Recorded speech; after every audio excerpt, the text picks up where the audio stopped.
আসসালামু আলাইকুম বন্ধুরা। তো আমরা এই ভিডিওতে অ্যাসাইনমেন্টের বিষয়ে আলোচনা করছি।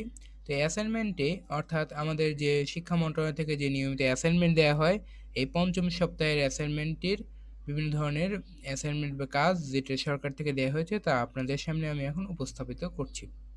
প্রথমত আমরা দেখতে পাচ্ছি কোভিড-19 পরিস্থিতিতে ২০২০ শিক্ষাবর্ষের পুনর্বিন্যাসকৃত পাঠ্যসূচির ভিত্তিতে অ্যাসাইনমেন্ট বা নির্ধারিত কাজ ও মূল্যায়ন নির্দেশনা দিয়েছে মাউসি, এবং সেখান থেকে আমরা দেখতে পাচ্ছি বাংলার জন্য যে অ্যাসাইনমেন্ট রয়েছে এই সপ্তাহের তা হলো প্রথমত সেটা রয়েছে হলো অধ্যায় ও বিষয়বস্তুর শিরোনাম। অর্থাৎ এই অধ্যায়ে যে বিষয়টা রয়েছে এটি হলো আ আপনারা যখন এই বইটি যেটা পড়েছিলেন সেটা হলো আ বাংলা সাহিত্য। সেই বাংলা সাহিত্যের পল্লী সাহিত্য যে গদ্য সেখান থেকে এই অধ্যায়টা আসবে। পল্লী সাহিত্য পড়ার পর সেখান থেকে আপনার যে নির্ধারিত কাজ রয়েছে সেটা হলো পল্লী সাহিত্যের ৫ টি উপাদান নাম উল্লেখ করে তোমার পছন্দের যেকোনো ২ টি উপাদান সম্পর্কে ১০ টি করে বাক্য লেখা। এটি হলো আমাদের নির্ধারিত কাজ। এই যে নির্ধারিত কাজটি আপনাদেরকে করতে হবে, এবং এই কাজের ক্ষেত্রে টিচাররা যে জিনিসটা মূল্যায়ন করবেন তা হলো এইখানে দেয়া রয়েছে পাশে, সেটা হলো মূল্যায়ন নির্দেশক যেটা দেয়া হয়েছে যে আহ, পল্লী সাহিত্যের ৫টি উপাদানের নাম উল্লেখ করতে হবে, ২টি উপাদানে ১০টি করে বাক্য উল্লেখ করতে হবে, বাক্য গঠন ও বানান শুদ্ধ করে লিখতে হবে।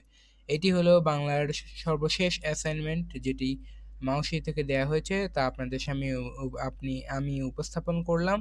এরপর দেখতে পাচ্ছি assign tasks and assessment criteria on the basis of revise syllabus due to কোভিড-19 2020।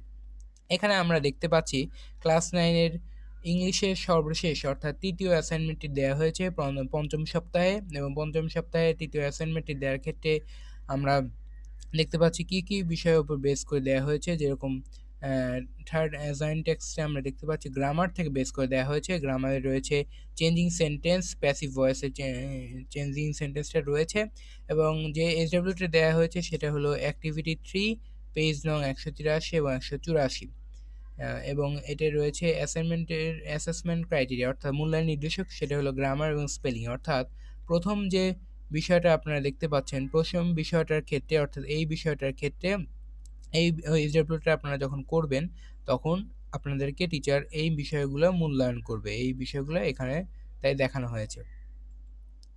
দ্বিতীয় আমরা যে লাস্টে অ্যাসাইনমেন্টে দেখতে পাচ্ছি, সরি লাস্টে অ্যাসাইন টেক্সটে যেটা দেখতে পাচ্ছি সেখানে আপনাদেরকে বলা হয়েছে যে suppose you are Limon, you are a student of class 9 in Sreepur Kumaria high school, Sreepur. In your school you don't have any supply of safe or drinking water. Now write an application to your head teacher to arrange safe drinking water for the students.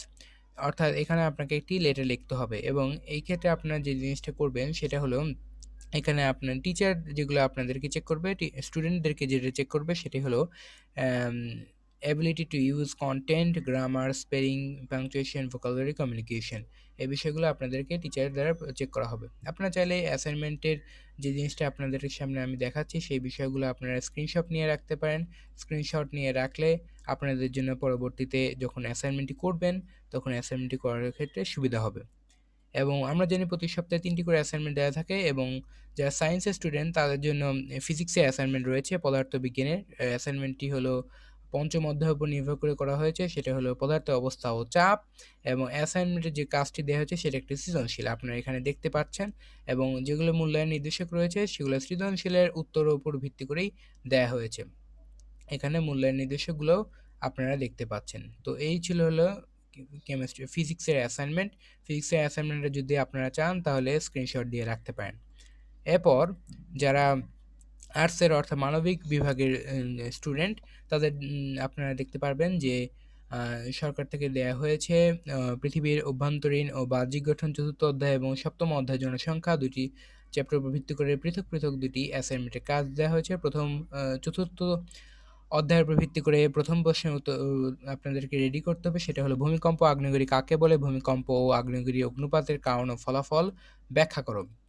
এই ক্ষেত্রে আপনাদেরকে এই মূল্যায়ন গুলা maintain করে এগুলোর উপর ভিত্তি করে অ্যান্সার করতে হবে। দ্বিতীয় যেটা রয়েছে যে স্কুল জনবহার নিয়ন্ত্রণের পদ্ধতি লেখো, এবং জনসংখ্যা ক্রমাগত বৃদ্ধি পেলে প্রাকৃতিক সম্পদের উপর যে অতিরিক্ত জনসংখ্যার প্রভাব বিশ্লেষণ করো।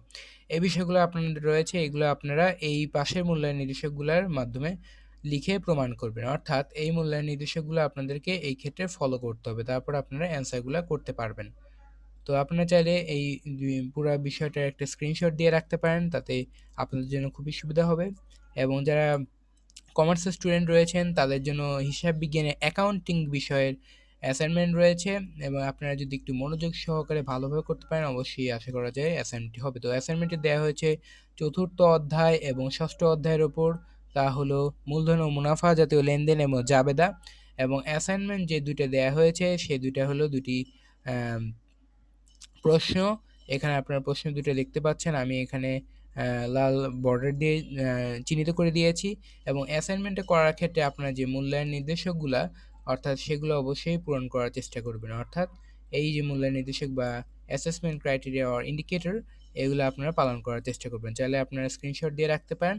তো এই তিনটি বিষয়, অর্থাৎ তিনটি অ্যাসাইনমেন্ট, বাংলা, ইংলিশ এবং সায়েন্স স্টুডেন্টদের জন্য ফিজিক্স, আর্টস স্টুডেন্টদের জন্য আপনারা দেখতে পেলেন ভূগোল ও পরিবেশ, এবং কমার্স স্টুডেন্টদের জন্য হিসাব বিজ্ঞান দেখা হয়েছে। তো এই ৩ ক্যাটাগরির জন্য আপনাদের সামনে আমি নবম শ্রেণীর অ্যাসাইনমেন্টটি এই সপ্তাহ পঞ্চম সাপ্তাহিক অ্যাসাইনমেন্টটি উপস্থাপন করলাম। ভালো লাগলে অবশ্যই আমাদের ভিডিওটি লাইক করবেন এবং আমাদের চ্যানেল এনসাইক্লোপিডিয়া সাবস্ক্রাইব করবেন, এবং এরকম নতুন নতুন ভিডিও এবং আপডেট পেতে অবশ্যই আমাদের সাথে থাকুন। তো আজ এই পর্যন্তই, সে পর্যন্ত সকলেই ভালো থাকুন, সুস্থ থাকুন। এবং যেহেতু এটা করোনার সময় এবং শীতকাল, অবশ্যই আপনাদেরকে আরও বেশি সচেতন থাকতে হবে এবং মাস্ক পরিধান করতেই হবে।